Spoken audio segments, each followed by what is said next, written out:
या बातमीपत्राचे प्रायोजक आहेत टायझर।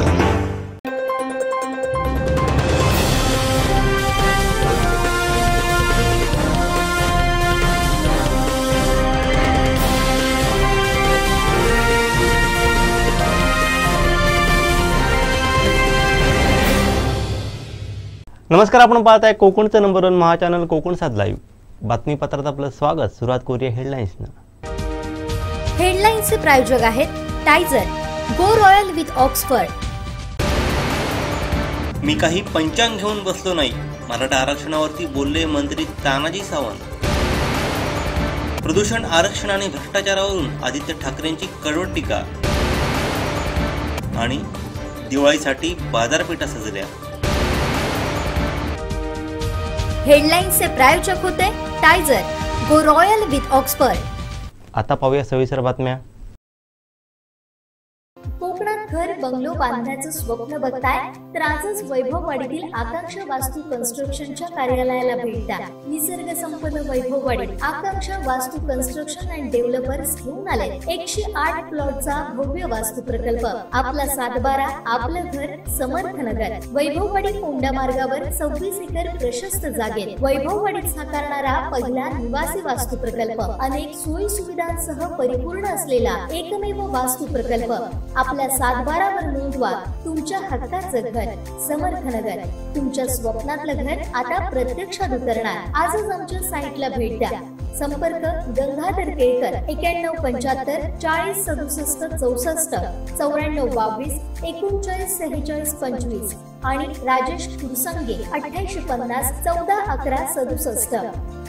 मराठा आरक्षणासंदर्भात विचारलेल्या प्रश्नांना मंत्री तानाजी सावंत यांनी काय उत्तर दिलंय पाहूयात। पहिलं आपल्याला आरक्षण मिळालेलं होतं, नंतर ते आरक्षण मिळालेलं एकदम रद्द झालं।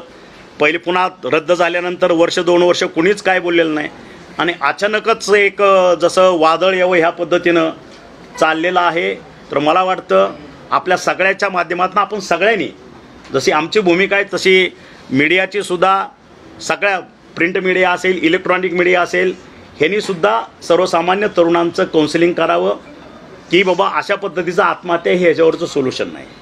तुम्ही मदत करता ही चांगलीच गोष्ट आहे, पण ही वेळ कशामुळे आली याचं कारण तुम्हालाही माहिती आहे। तुम्ही मागे म्हणाला होता 2 दिवसात आरक्षण मिळेल, सरकार असेल। एक ध्यानात घ्या, मी तुमची जी विचारता त्याच्यात करेक्शन करतो। मी तुळजापूरला दर्शनाला गेल्यानंतर मी हे म्हटलं होतं की 2 दिवसात ह्याच्यावरती तोडगा निघण्याची शक्यता आहे। वाक्य तपासून घ्या। सर 2024 पर्यंत आरक्षण नाही मिळाली तर मी राजीनामा देईल आणि मराठा मोर्चा सहभागी होईल। सुरू झालं ना, आता डिसेंबर मार्च अर्थसंकल्पीय अधिवेशन चालू असताना मीडिया पुढे जाऊन मला पत्रकारांनी विचारल्यावर मी स्पष्ट भूमिका घेतली होती की आरक्षणाच्या बाबतीत मराठ्यांची सहनशीलता जर कोणी चेक करत असेल तर ती तपासू नये। लवकरात लवकर आरक्षण देण्याची भूमिका शासनानं घ्यावी, अदरवाईज महाराष्ट्र परत पेटल्याशिवाय राहणार नाही, हे मी अर्थसंकल्पीय अधिवेशनामध्ये आपल्या माध्यमातून सरकारला इशारा दिला। 2024 पर्यंत आरक्षण नाही मिळालं तुम्ही राजीनामा द्या, त्याच्यावर ठाम आहात? बघू ना, आता चाललंय ना, 31 डिसेंबर अल्टिमेटम आहे, समजेल ना काय करायचं ते आम्ही ठरवू। आमचे राजा आहेत, छत्रपती आहेत, माझा मराठा समाज आहे, त्यांच्या माध्यमातून योग्य ती भूमिका घेऊ। या 2 महिन्यात आरक्षण मिळेल असं वाटतं का तुम्हाला? या 31 तारखेपर्यंत हे सरकार आरक्षण देणार आहे? एक लक्षात घ्या, जर तरच्या भूमिका ह्या गोष्टीवरती मी काय भविष्यवाणी नाही किंवा भविष्यात नाही, मी काय कुठला पंचांग घेऊन बसलेलो नाहीये। हा लढा आहे, जरी मंत्री असलो हा लढा आहे आणि कायदेशीर काही बाबी आहेत। लक्षात, आज एका पद्धतीनं आपण शासनाला इतकं तुम्ही दमछाक करून सोडणार की आरक्षण आत्ताच द्या, आत्ता कागदावरती लिहून घ्या, पण जे काय लिहून द्याल किंवा जे काय शासन म्हणून जर करायला जाल तर ते कायद्याच्या चाकोरी ज्युडिशरीमध्ये ते टिकलंही पाहिजे। पहिला जसं दूध पोळलं की ताक फुंकून प्या असं जमवतो, पहिलं एवढं टिकवलेलं आरक्षण, देवेंद्र फडणवीस साहेबांनी दिलेलं आरक्षण त्यांनी हायकोर्टात टिकवलं, सुप्रीम कोर्टात का टिकलं नाही ह्याचा जाब मला मीडिया कोणीच विचारलेलं दिसत नाही आतापर्यंत। सुप्रीम कोर्टात का टिकलं नाही तेही बाजू ऐकून घेतली पाहिजे। का टिकलं नाही ते सुप्रीम कोर्टात आरक्षण मराठ्यांना दिलेलं, आणि मग आज हे परत वेळ का आली, परत मुवमेंट शून्यातनं का सुरू झाली, हा नंतरचा भाग आहे। हा पार्ट 2 आहे। पार्ट नाही, माझे हात जोडून विनंती आहे सर्व मीडियाला, पार्ट 1 विषयी आपण का विचारत नाही? टिकलेलं असेल, मी परत माझी पोटतिडी ऐकून घ्या. टिकलेलं आरक्षण का गेलं?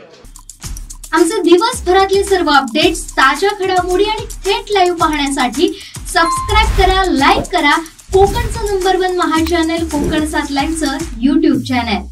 कोकणात घर बंगलो बांधण्याचं स्वप्न बघताय तर आजच वैभववाडीतील आकांक्षा वास्तू कन्स्ट्रक्शनच्या कार्यालयाला भेट द्या. निसर्ग संपन्न वैभववाडी आकांक्षा वास्तू कन्स्ट्रक्शन अँड डेव्हलपर्स घेऊन आले 108 प्लॉटचा भव्य वास्तू प्रकल्प. आपला 7/12 आपलं घर समर्थनगर. वैभववाडी कोंडा मार्गावर 26 एकर प्रशस्त जागेत वैभववाडीत साकारणारा पहिला निवासी वास्तू प्रकल्प. अनेक सोयी सुविधांसह परिपूर्ण असलेला एकमेव वास्तू प्रकल्प. आपल्या 7/12 वर नोंदवा तुमच्या हक्काचं घर समर्थनगर. तुमच्या स्वप्नातलं घर आता प्रत्यक्षात उतरणार. आजच आमच्या साईटला भेट द्या.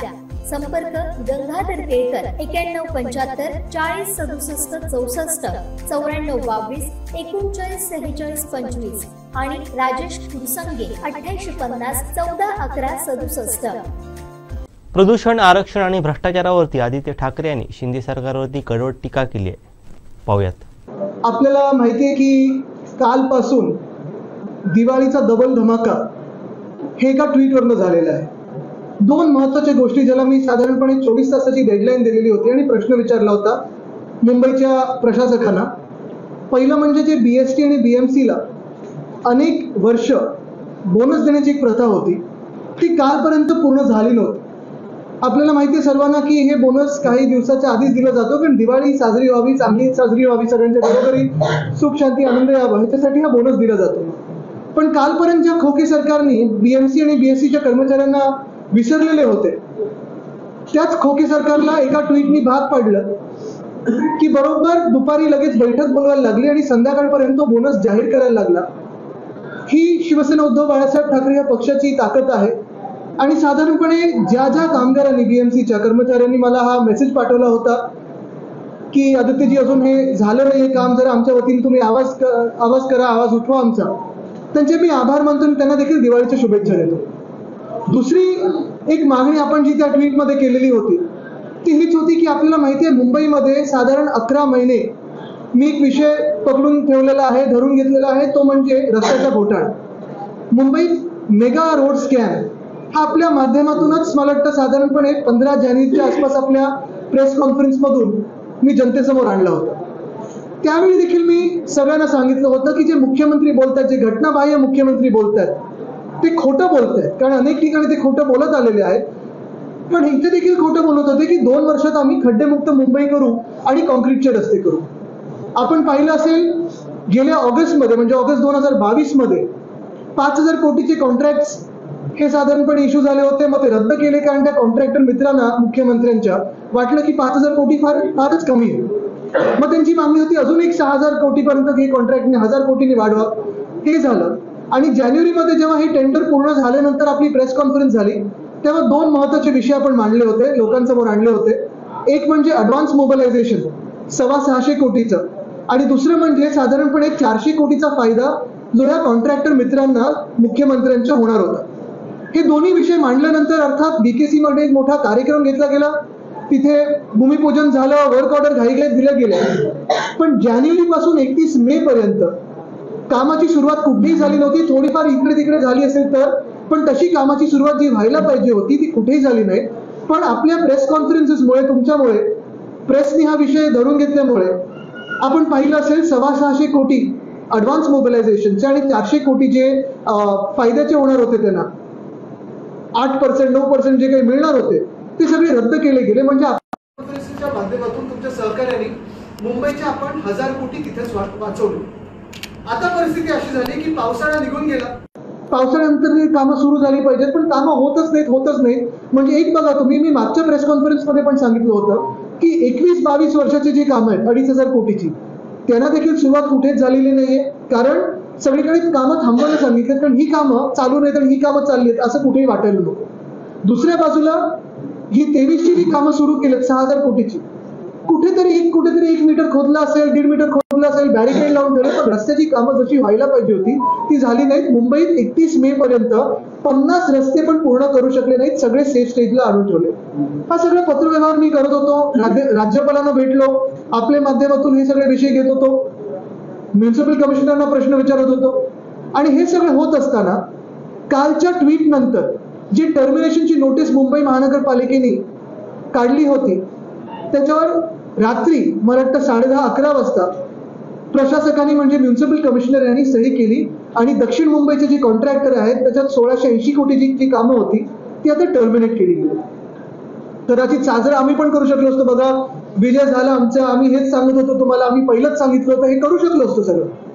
पण एक जबाबदार मुंबईकर म्हणून आणि मुंबई 25 वर्ष मुंबई महानगरपालिकेतून जवळून बघत असताना, मुंबईची सेवा करत असताना सगळं आम्हाला माहिती आहे की मुंबई कशी चालवायची असते आणि मुंबई कशी चालते. एखादा रस्ता करायचा असतो, त्या रस्त्याच्या खाली 42 की 43 युटिलिटी असतात, 16 एजन्सीचे एनओसी घ्यायला लागतात, ट्रॅफिक पोलिसांची परवानगी घ्यायला लागते, तरच तुम्ही तो रस्ता करू शकता. आता दक्षिण मुंबईची सगळी जेव्हा मेगा पॅकेट कॅन्सल झाल्यानंतर माझा पुढचा प्रश्न मुंबई म्युन्सिपल कमिशनरना हाच आहे की हे तर तुम्हाला आम्ही एका वर्षापूर्वी सांगत होतो की हे जे तुम्ही सांगताय हे शक्य नाहीये. तुम्ही म्युन्सिपल कमिशनर म्हणून, प्रशासक म्हणून जरी बसला असाल तरी मुंबई जाणून घेणं गरजेचं आहे. नुसतं घोटाळे मुख्यमंत्री करू इच्छितात म्हणून तुम्ही त्याला मदत करणं हे काही योग्य नाही. आता पुढची जी कामं असतील दक्षिण मुंबईतली ती कधीपासून सुरू होतील? एक तर टेंडर रद्द झाले मोठं, कारण कामच होत नव्हतं. तुम्हाला पहिल्यापासून सांगत होतो की हे 5 जे कॉन्ट्रॅक्टर झाले ते सगळे बोगस आहेत, त्यांच्यावर प्रश्न विचारणारच होतो आम्ही. पण आता दक्षिण मुंबईतली कामं रद्द झाल्यानंतर किती दिवसात पुढचं टेंडर येणार? तुम्ही मोठ्या कॉन्ट्रॅक्टरकडे जाणार की जुने कॉन्ट्रॅक्टर त्यांच्याकडे जाणार? कामं न होण्याची जबाबदारी कोणाची? अधिकाऱ्यांची असणार की कॉन्ट्रॅक्टर्सची असणार? खरं तर दोघांची असायला पाहिजे. आणि मग हे टेंडर कधी निघणार? कारण आता बघा, नोव्हेंबर तर पूर्ण अर्धा तर निघून गेला. आता साधारणपणे मुंबईत काम करण्याचा सीझन जो असतो, फेअर सीझन, तो 1 ऑक्टोबर ते 21 मे असतो. ऑक्टोबर निघून गेलाय, नोव्हेंबर अर्धा निघून गेलाय, टेंडर येईपर्यंत डिसेंबर निघून जाईल. आणि मग कामं सुरू तरी कधी होणार की पुढच्या पण पावसाळ्यामध्ये ज्या रस्त्यांवर ह्या वर्षी खड्डे पडलेले तिथे परत खड्डे पडणार? वर्षानुवर्ष जी मुंबईची रस्त्याची कामं असतात टप्प्याटप्प्याने होतात, कारण वेगळ्या वेगळ्या प्लॅनिंग एजन्सी आहेत. बीएमसी आहे, MMRD आहे, SRA आहे, म्हाडा आहे, BPT आहे, रेल्वेज आहे, सगळ्या यांच्या सोबतची कामं करायची असतात. तसं ह्यावेळी न करता काहीतरी उगाच आज कुछ तुफानी करते आहे म्हणून धडाकेबाज कामं सुरू केली, पण कामं कुठेही सुरू झालेली नाही. आजचं जसं हे टर्मिनेशन झालेलं आहे तसं मी जानेवारी पासून सांगत आलेलो आहे की सगळेचे सगळे कॉन्ट्रॅक्टर्स किंवा जी कामं आहेत ते बोगस आहेत. कॉन्ट्रॅक्टरचं मी एक सुद्धा नाव घेतलं नाही अजूनही, कारण मला कॉन्ट्रॅक्टरशी वाद करायचा नाही, मी कधी करत नाही. कामं करणारे कॉन्ट्रॅक्टर्स असतात, पण जी पद्धत वापरली गेली माझा आक्षेप त्याच्यावर आहे. कॉन्ट्रॅक्टर्सवर तर आहेच आणि अधिकाऱ्यांवर पण आहे. कारण आता तुम्ही बघा, जी शहरातली कामं तर रद्द झाली, पण ईस्टर्न सबअर्बमधली जी कामं आहेत 918 की 920 कोटीची काहीतरी कामं आहेत, ते कॉन्ट्रॅक्टर कोण आहेत बघा. ते कॉन्ट्रॅक्टर मुख्यमंत्र्यांच्या पुण्याच्या जवळ आहेत बघा. आणि त्याच कॉन्ट्रॅक्टरचा जो चिपळूण मधला ब्रिज पडलेला आहे ते एकच आहे. पण चौकशी काही झाली आहे का की तो ब्रिज जसा पडला तसा उद्या इकडचे मुंबईतले रस्ते कुठेतरी खड्डे किंवा असे एकदम काहीतरी त्याच्यात फूट पडेल आणि तुम्ही असंच पैसे काढले म्हणून दिवाळी साजरी करत होती? मुख्य गोष्ट हीच आहे की आपण पाहत असाल, जे मी काल सांगितलं की बोनस काल शिवसेना उद्धव बाळासाहेब ठाकरेच्या पक्षाच्या भूमिकेमुळे आणि जे आम्ही खोके सरकारचं डोळे उडून दिले त्याच्यामुळे काल BST आणि BMCच्या कर्मचाऱ्यांना मिळालं. पण अजूनही मला वाटतं महत्वाचा प्रश्न हा आहे की आज ते खात्यात जे पैसे आहेत ते जाणार की नाही. कारण अनेक आश्वासनं या घटनाबाह्य मुख्यमंत्र्यांनी महाराष्ट्राला दिले, अगदी दहीहंडीच्या मंडळांपासून सगळीकडे. एक सुद्धा आश्वासन पूर्ण कुठे झालेलं नाही. तसंच रस्त्याच्या कॉन्ट्रॅक्टर बद्दल पुढचा मार्ग काय? रस्त्याची कामं कधी सुरू होणार दक्षिण मुंबईतली? मला वाटतं परवा आपली प्रेस कॉन्फरन्स झाल्यानंतर रात्री BMCने काहीतरी उत्तर दिलं होतं की इथे आम्ही अमुक कामं सुरू केले, तिथे अमुक कामं सुरू केले. आज मी मागणी करतोय की मुंबईतला एक जबाबदार आमदार म्हणून आधी जसं मी फिरायचो मुंबईच्या महापौरांना घेऊन आणि सगळे अधिकाऱ्यांना घेऊन आपण पण सोबत असायचं, तशी माझी तयारी आज माझी मागणी आहे. ज्या ज्या रस्त्यांवर ह्या जानेवारीच्या टेंडरमध्ये कामं सुरू झाली असतील मुंबई महानगरपालिकेच्या प्रशासकांनी मला न्यावं आणि तिथे आपण सगळे प्रेस समोर जाऊन पाहणी करू की किती कामं सुरू झाले, कुठे कामं सुरू झाले.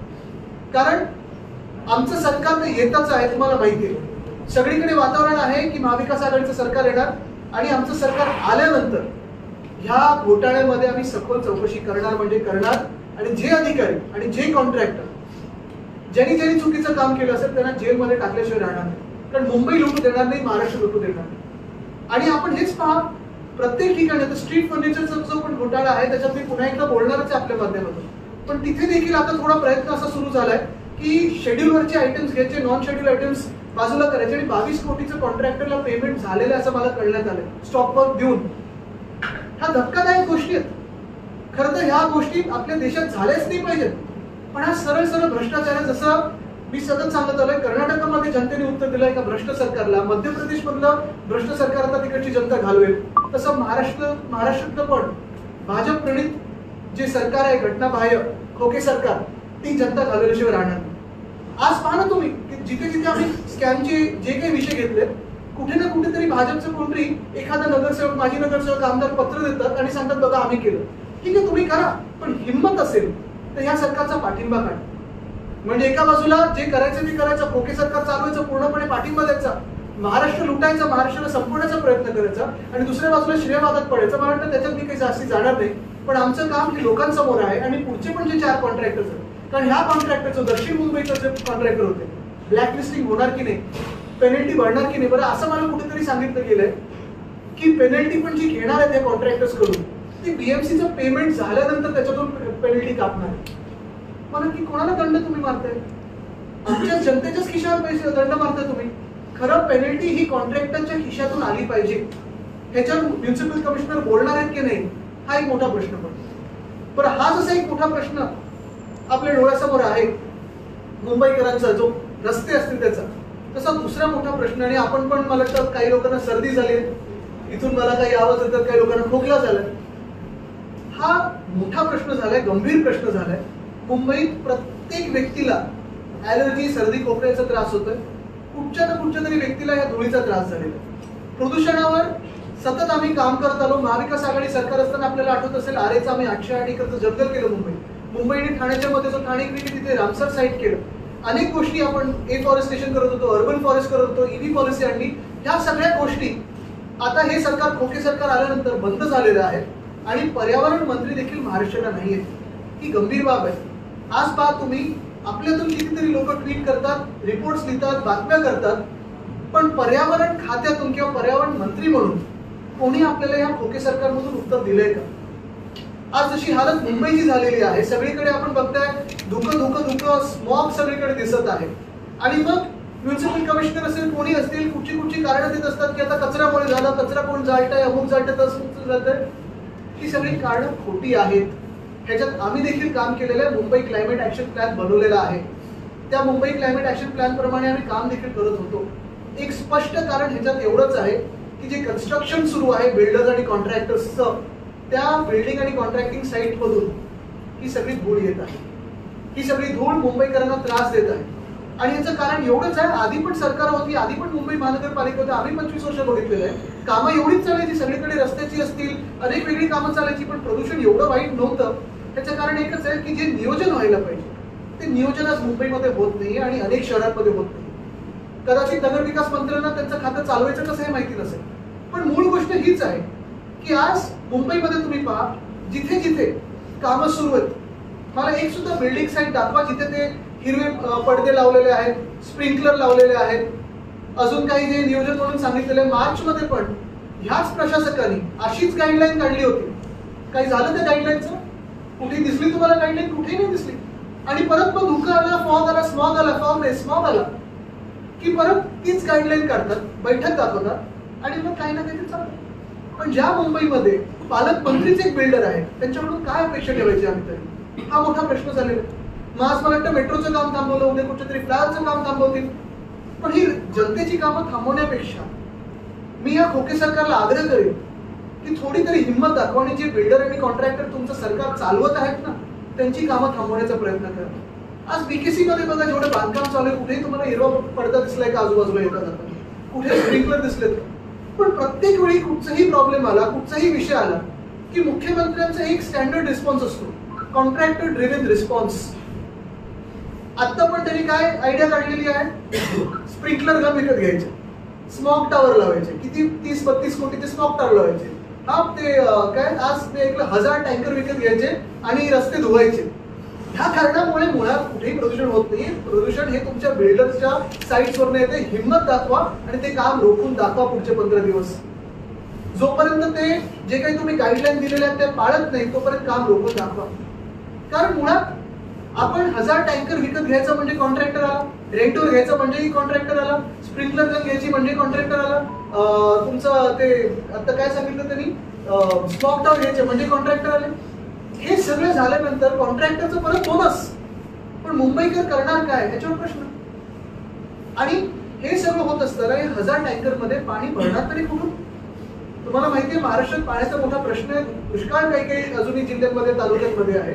आणि हे सगळं होत असताना एल निनो आपल्या राज्यातून गेले असताना मुंबईकरांवरच सतत ही क्रांती तलवार का की पाणी पण तुमचंच, कॉन्ट्रॅक्टरसाठी पैसे पण तुमचेच आणि तुमच्याच नाका आणि घशात आम्ही प्रदूषण टाकू.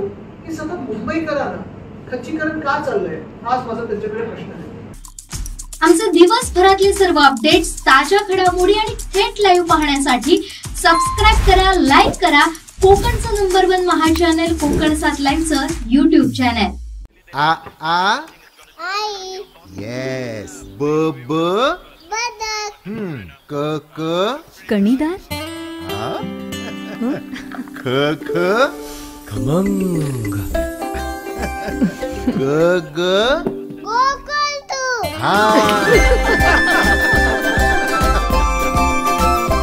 अगदी घरच्यासारखं कणीदार खमंग म्हणजेच गोकुळ तूप. दिवाळी अगदी काही दिवसांवरती येऊन ठेपली आहे. यानिमित्त सर्वच बाजारपेठा सजल्या आहेत. आमचे कणकवली करस्पॉन्डन्स उमेश बुचडे यांनी कणकवली बाजारपेठेत जात घेतलेला आढावा.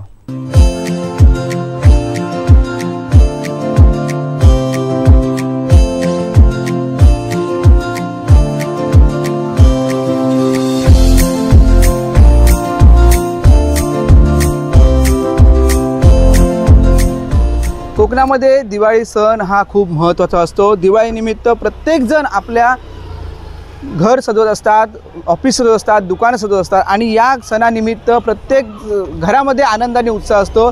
प्रत्येकजण आपल्या दारामध्ये रांगोळी काढत असतात, कंदील लावत असतात, लाईटिंग देखील करत असतात आणि अशा या आनंदाने उत्साहाच्या सणामध्ये प्रत्येकजण सामील होतो. कणकवली बाजाराची परिस्थिती पाहणार आहोत आणि कशा पद्धतीने ही दुकानं सजलेली आहेत आणि ग्राहकांचे काय म्हणणे आहे ते देखील पाहणार आहोत. चला तर मग आपण पाहूया दिवाळीची खरेदी.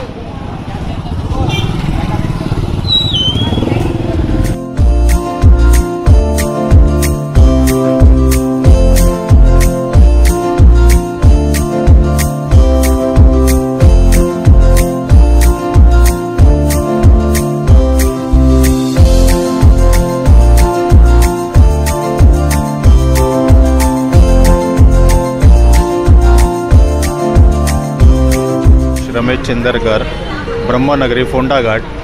इथे आम्ही 2 वर्षापासून हा एक प्रयत्न चालू केला आहे मातीची भांडी बनवण्याची. म्हणजे परंपरागत आमचा कुंभार बांधव हा बनवतच होता, पण आम्ही आमच्या संघटनेतर्फे म्हणजे जे आमची कुंभार संघटना जिल्ह्यात आहे त्या आणि काही अशी आम्हाला माणसं मिळत गेली त्यानुसार आधुनिक पद्धतीने आम्ही ही जेवणाची जी भांडी आहेत तीसुद्धा बनवतो. पण आता दिवाळीच्या निमित्ताने मातीचे कंदील ते सुद्धा अगोदरच आम्ही तयारी केलेली होती 1 महिना अगोदर आणि मग त्यामध्ये छोटी LED लाईट लावून त्यानंतर मग बाजारामध्ये आता एक वेगळा आकर्षण म्हणजे आमच्याकडे एक मॅजिक लॅम्प म्हणून एक आहे. तो रेअरच असतो म्हणजे अपवाद कुठे असेल तर ते इकडून खालून तेल ओतलं जातं त्याला इकडून खालून साधारण 20 ml वगैरे आणि त्यानंतर इथून वाच सरकवायची आहे त्याला.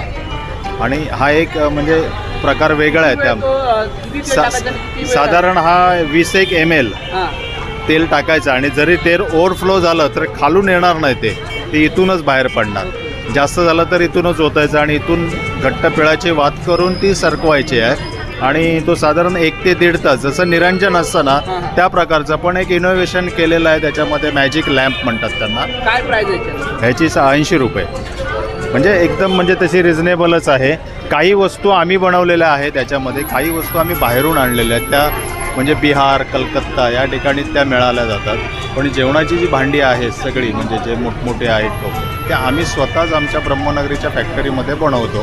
तिथे आमचं दुकानसुद्धा आहे आणि त्यात विशेष असं सांगण्यासारखं म्हणजे पाण्याची बाटली आणि ग्राहकांना आता हे नवीन प्रकारचे माठ आलेले आहेत ते इतरांच्या बांधवांपेक्षा ते त्यांनाही स्वस्त पडतात. स्वस्त पडल्यानंतर ग्राहक हा घेतच असतो.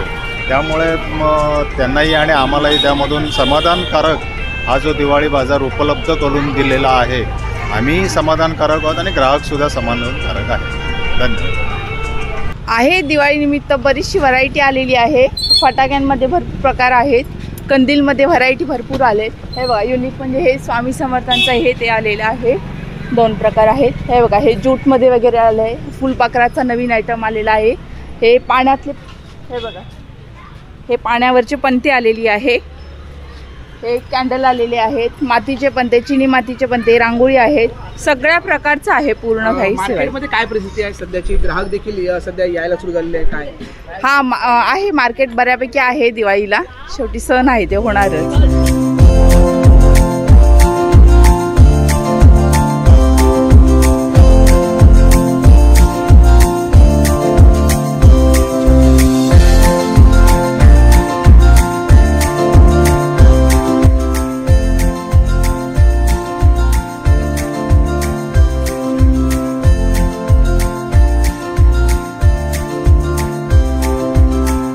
प्रियंका चंद्रकांत मालणकर, कांबळे गल्ली, आणि आमचं बचत गट आहे, कालिका बचत गट. आणि रांगोळी आम्ही सणवाराला सगळं हे मिळतं ते आम्ही ते उपलब्ध केलेली आहे. गिऱ्हाईकांनी ते घ्यायची. हो, दिवाळी हा सण आपल्या इकडे खूप आनंदाने साजरा केला जातो. दिवाळीमध्ये आपण भाऊबीज वगैरे खूप मोठ्या आनंदाने साजरी करतो. आपल्याकडे पाहुणे वगैरे येतात. फराळाची वगैरे मेजवानी आपण जोरदार करत असतो. त्याच्याबरोबर दिवाळीसाठी आपण खरेदीसुद्धा चांगल्या प्रकारे करत असतो. चांगल्या व्हरायटी तिथे उपलब्ध आहेत. आम्ही अगदी म्हणजे मनाचं समाधान होईल अशा पद्धतीने खरेदी केलेली आहे. मग तुम्हाला सगळ्यांना दिवाळीच्या शुभेच्छा. स्टॉल लावण्यात आला आहे, तर दिवाळीसाठी महिलांनी या स्टॉलकडे एक ओढ दाखवावी, यावं खरेदीसाठी अशी माझी विनंती आहे. तसंच अनेक प्रकारचे इथे कंदील, फळं वगैरे ठेवलेले आहे, फराळ वगैरे ठेवलेलं आहे. आणि यामध्ये तुम्ही बघू शकता ज्वेलरी सेट आहे, नथ आहे, बाकी सगळं कॉस्मेटिकचं सामान आहे. कृपया भेट द्या. हे कंदील मी स्वतः घरामध्ये हाती बनवले आहेत. अगदी लहानपणापासून मी शाळेमध्ये जे शिकलो, शाळेत आम्हाला आर्टमध्ये शिकवत होते की तर ते कंदील बनवायचे, ते मी शिकलो. ते म्हटलं काहीतरी आपण यापुढे बिझनेस करायला पाहिजे की यातून, म्हणून मी थोडे कंदील पहिले थोडे केले, मार्केटला चालतात की नाही बघण्यासाठी. तर हे गेल्या वर्षी माझे सर्व कंदील संपले होते. यावर्षी 10 कंदील मी बनवले आहेत. अजून 2-3 दिवस आहेत माझ्याजवळ. ग्राहकांना मी सांगतो आहे की स्वस्त कंदील बाजारमध्ये माझ्याकडे आहेत, त्यामुळे 2-3 दिवसात ते कंदील संपतील असं मला. 60 रुपये कंदील आहेत. 60 रुपये कंदील, सर्वात स्वस्त कंदील मार्केटमध्ये माझ्याजवळ आहे. 60 रुपयामध्ये. हो. आणि अन्य साहित्य काय आहे? अजून माझ्याकडे उठणं आहे, मेणबत्ती आहे, जे दिवाळीसाठी आपल्याला लागतं ते सर्व साहित्य आहे.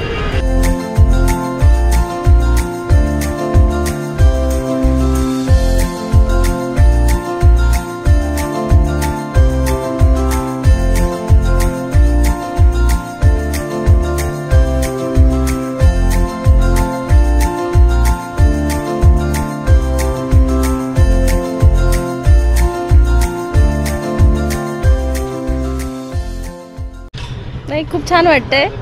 बाजार एकदम छान, असे लाईट वगैरे छान लावलेत, कंदील छान आहेत, बघून खूप छान वाटते. आम्ही हे कंदील खरेदी करायला आलो आहे. पणत्या घेतल्या, उठणं घेतलं, साबण घेतलं आहे. खूप छान वाटते सगळं खरेदी करताना. माझं नाव अपर्णा अशोक कांबळे, मी जाणवलीच राहते. लहानपणापासून मला बांबूची आवड आहे, वस्तू बनवण्याची, आणि मी ते बनवते दरवर्षी.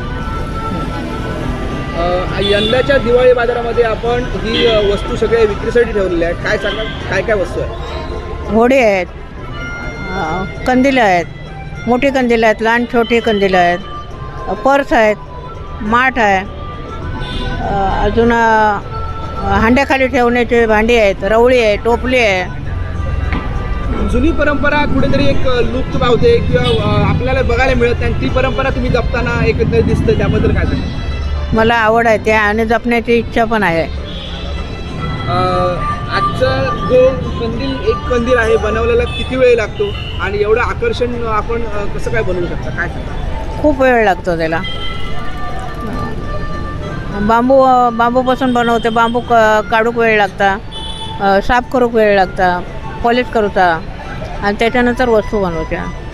तरी एक कंदील छोटा असेल किंवा मोठा असेल किंवा अन्य साहित्य कानातले देखील तुम्ही चांगले बांबूचे बनवले आहेत. होय. एकंदरीत किती वेळ लागतो याला? वेळ खूप लागता. एवढं साहित्य बनवण्यासाठी कधीपासून तयारी केली होती? एक वर्षभरात केलेले आहेत एवढे वस्तू. 1 वर्षभर आधी तयारी केली होती? हो, वर्षभर चालू आहे माझं. वर्षभर चालू आहे. होय. हे होत्या कांबळी यांनी सांगितलेलं आहे आपल्याला की बांबूपासून यांची आपल्याला बांबूच्या वस्तू बनवण्याची आवड आहे आणि त्या बांबूच्या वस्तू आपण बनवलेल्या आहेत. आणि आपण पाहतो की त्यांनी ही जी छोटीशी जी होडी आहे ती त्यांनी बनवलेली आहे आणि एक आकर्षक अशी ती दिसत आहे. आणि अशाच पद्धतीने इतरही साहित्य त्यांनी हे बनवलेलं आहे. म्हणजे छोटे छोटे कानातले आहेत हे देखील त्यांनी बांबूचेच बनवलेले आहेत, हे आपण पाहतो आहोत. आणि एवढे आकर्षक दिसतात की कोणालाही एका आवडतील आणि लगेच ते खरेदी करतात. अशा पद्धतीत की एक छोटंसं गिफ्ट देखील आहे जे फुलांचं आहे. परत छोटे कंदील देखील आहेत त्यांनी बनवलेले. इथे आपण जे पाहतो की आपण हे मार्केटमध्ये जे प्लास्टिकचे कंदील वगैरे खरेदी करतो, पण आपल्याला हे त्यांनी आकर्षक असे कंदील बनवलेले आहेत. काय सांगाल एकंदरीत? आणि ही कला पुढच्या पिढीने पण जोपली पाहिजे असं माझी इच्छा आहे. ही कला पुढे पण चालू ठेवली पाहिजे लोकांनी. ही कला पुढच्या पण पिढीने जोपासली पाहिजे. आपण पाहतो आहोत की ह्या ज्या वस्तू आहेत त्या पाहतो आहोत. छोट्याशा बांगड्या देखील त्यांनी ह्या छान बनवल्या आहेत. ह्या बांबूच्या सहाय्याने खूप आकर्षक दिसत आहेत. आपण बघतो म्हणजे ही चांगली कला आहे. छोटे कंदील आहेत, म्हणजे मोठे कंदील आहेत, माशाच्या आकाराचे कंदील आहेत. हे सर्व त्यांनी एक असं आकर्षण बनवलेलं आहे. आणि खूप आत्ता सध्याच्या दिवाळीच्या निमित्ताने कणकवली बाजारामध्ये आपण पाहतो की सर्वजण जे रांगोळी असतील, पंती असतील आणि कंदील असतील हे खरेदी करतात. पण इथे विशेषतः बांबूच्या आकाराचे कंदील हे बनवलेले आहेत आणि ते सगळ्यांचं आकर्षण ठरत आहेत, एवढं मात्र निश्चित. कॅमेरामॅन साहिल बागवेसह उमेश बुचडे, कोकण सात लाईव्ह, कणकवली. आमचे दिवसभरातले सर्व अपडेट्स, ताज्या घडामोडी आणि थेट लाईव्ह पाहण्यासाठी सबस्क्राईब करा, लाईक करा कोकणचं नंबर 1 महा चॅनल कोकण 7 लाईनचं YouTube चॅनल. सिंधुदुर्गात प्रथमच बायपास शस्त्रक्रिया, हृदयरोग निदान आणि उपचार एकाच ठिकाणी.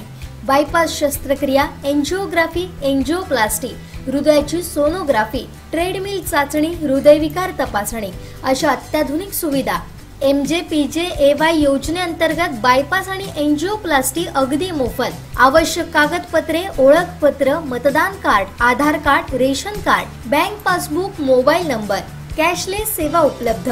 Super speciality life time hospital, Padave, Kasal Malvan मार्गालगत, तालुका कुडाळ, जिल्हा सिंधुदुर्ग. मंगळवारी झालेल्या अवकाळी पावसानं जिल्ह्यातील सर्व शेतकऱ्यांचं मोठ्या प्रमाणात नुकसान झालं आहे. पाहूयात.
तसेच दिवसभरातले सर्व अपडेट्स, ताज्या घडामोडी आणि थेट लाईव्ह पाहण्यासाठी सबस्क्राईब करा, लाईक करा कोकणचं नंबर 1 महा चॅनल कोकण 7 लाईनचं YouTube चॅनल. शेवटी ठळक घडामोडी पुन्हा एकदा. हेडलाईन्सचे प्रायोजक आहेत टायझर, गो रॉयल विथ ऑक्सफर्ड. मी काही पंचांग घेऊन बसलो नाही, मराठा आरक्षणावरती बोलले मंत्री तानाजी सावंत. प्रदूषण आरक्षण आणि भ्रष्टाचारावरून आदित्य ठाकरेंची कडवट टीका. आणि दिवाळीसाठी बाजारपेठा सजल्या. हेडलाईन्सचे प्रायोजक होते टायझर, गो रॉयल विथ ऑक्सफर्ड. बातमीपत्रात वेळ झाली ते थांबण्याची. पाहत राहा बदलत्या कोकणचा बुलंद आवाज. कोकणचा नंबर 1 महा चॅनल कोकण 7 लाईव्ह. धन्यवाद.